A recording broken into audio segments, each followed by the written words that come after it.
So this story took place about 10 years ago when I was doing an internship in a science lab back in my university days. As it was the summer break, there were a good number of students who chose to intern at this company. The department lab I was in had 4 to 5 of us student interns during this period. Since we were all around the same age, we got along quite well with each other.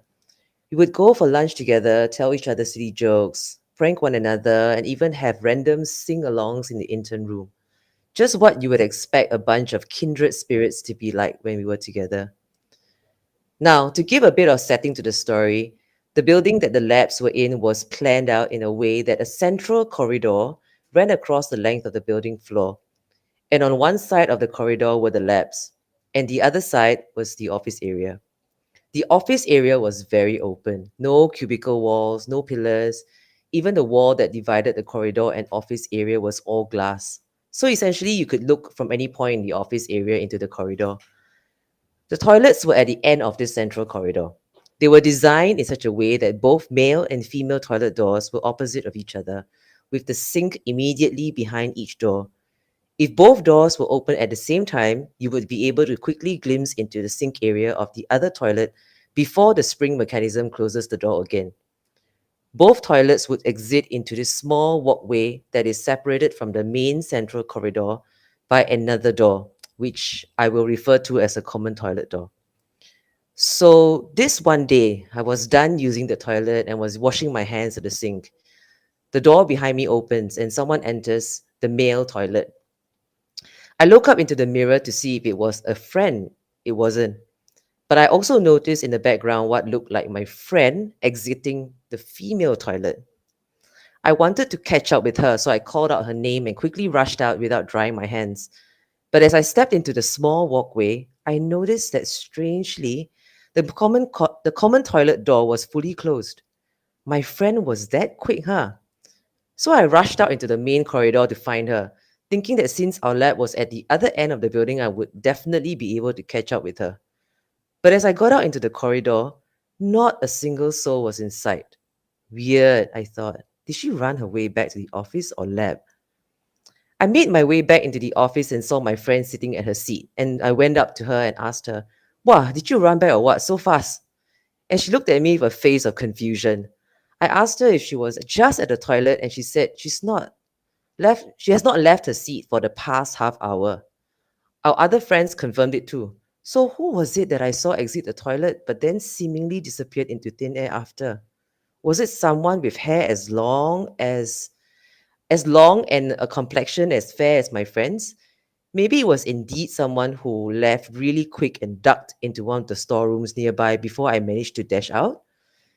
She would have to sprint very fast though, and I would have at least seen a door close along the way. But there was nothing like that. Oh well, let's not dwell too much into it.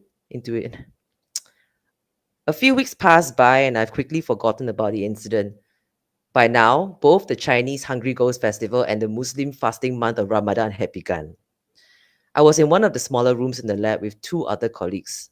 Jane was to my right in the corner of the room, and Hazel was towards my back.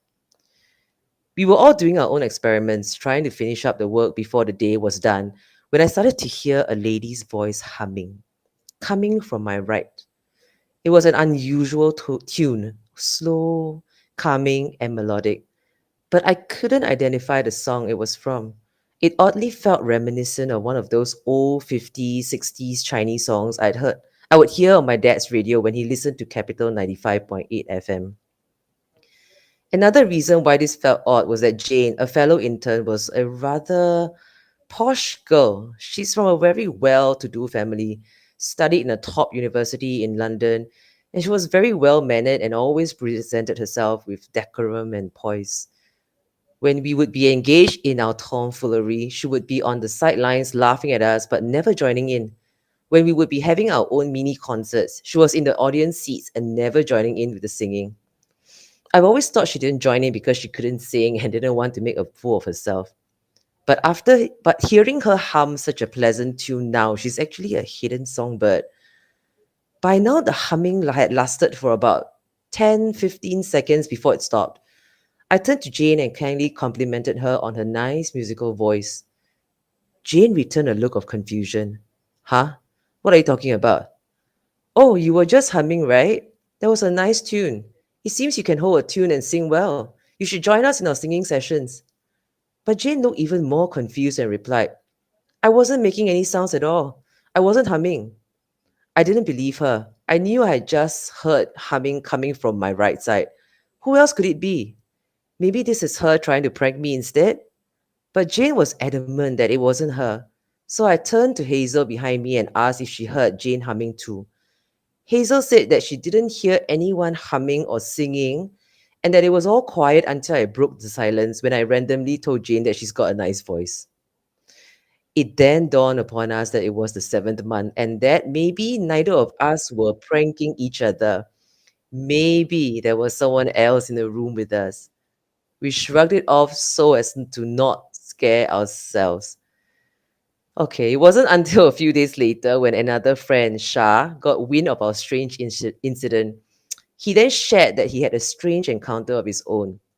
Shah was doing his final year project in the lab, and one of his experiments required him to stay back late almost every day.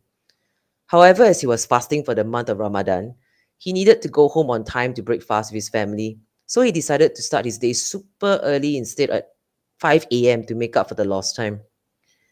That fateful day, he had just arrived at the office, the lights were all turned off as usual, and the office and corridor was dark, save for the dim lights from the exit signs. He didn't want to turn on the office light since he would be spending his time in the lab and there wouldn't be anyone in the office for another 2 hours. Just as he was unpacking his bag after reaching his desk, from the corner of his eye, he saw a lady walk past quickly along the corridor. Strange. There's usually no one at this hour. Has Judy arrived already?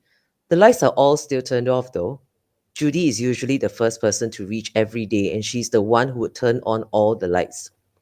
He thought something was amiss, so he went out and searched all the labs and rooms to find the lady who walked by. There was no one around. Who could that lady be?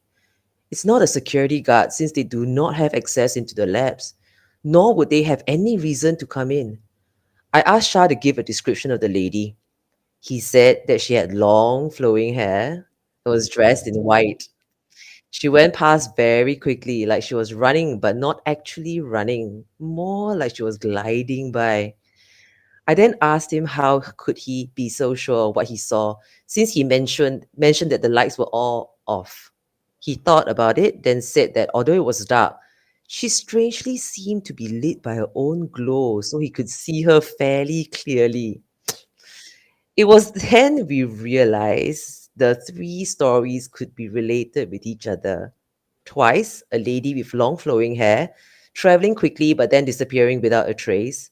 And one time, a disembodied lady's voice humming an unusual, but no one else but me heard it clear as day. That's probably the song, Eugene.